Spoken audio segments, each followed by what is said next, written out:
السلام عليكم جميعا أعزائي المشاهدين وأهلا وسهلا بيكم في فيديو جديد. وفي حلقة النهاردة هستعرض معاكم أفضل وأهم مسلسلات تركية جديدة هيتم عرضها في سنة 2024. فخليكم على استعداد لرحلة مليانة بالتشويق والإثارة والدراما والرومانسية. ومن غير ما أطول عليكم يلا بينا نبدأ.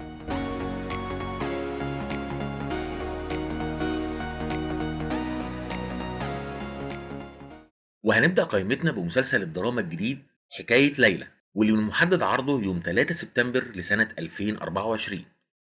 أما المسلسل التاني فهيكون مسلسل الأكشن والدراما الجديد الدم الفاسد، واللي محدد عرضه يوم 6 سبتمبر لسنة 2024. أما يوم 7 سبتمبر فموعدنا مع الموسم الثاني لمسلسل الدراما والرومانسي المتوحش.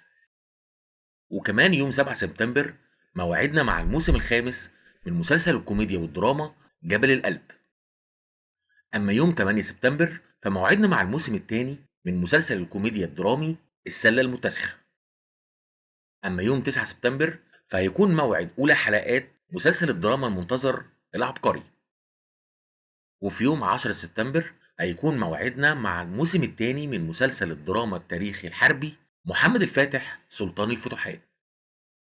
وفي يوم 13 سبتمبر هيتم عرض أولى حلقات الموسم الثالث من مسلسل الدراما الرومانسي طائر الرفراف.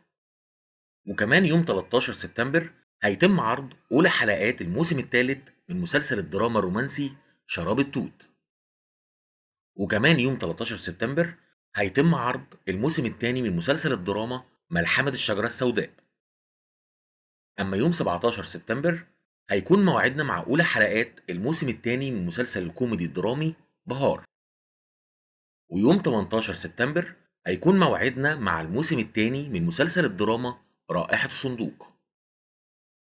وكمان يوم 18 سبتمبر هيكون موعدنا مع الموسم الثاني من مسلسل الدراما حجرة ورقة مقص. وكمان يوم 18 سبتمبر هيكون موعدنا مع المسلسل الدراما الجديد ليلى. وفي يوم 19 سبتمبر هيتم عرض أولى حلقات الموسم الثاني من مسلسل الدراما حبات اللؤلؤ.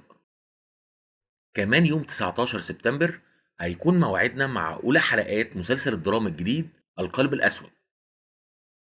أما يوم 26 سبتمبر هيكون موعدنا مع أول حلقات الموسم الثاني من مسلسل الأكشن والدراما حب بلا حدود. وفي يوم 30 سبتمبر هيكون موعدنا مع الموسم الثاني من مسلسل الدراما البراعم الحمراء. وبكده خلصت حلقتنا، فيا رب تكون القائمة عجبتكم، ويا ريت ما تبخلوش عليا بدعمكم باللايك والشير للفيديو والاشتراك في القناة وتفعيل زر الجرس. واشوفكم على خير إن شاء الله في فيديو جديد.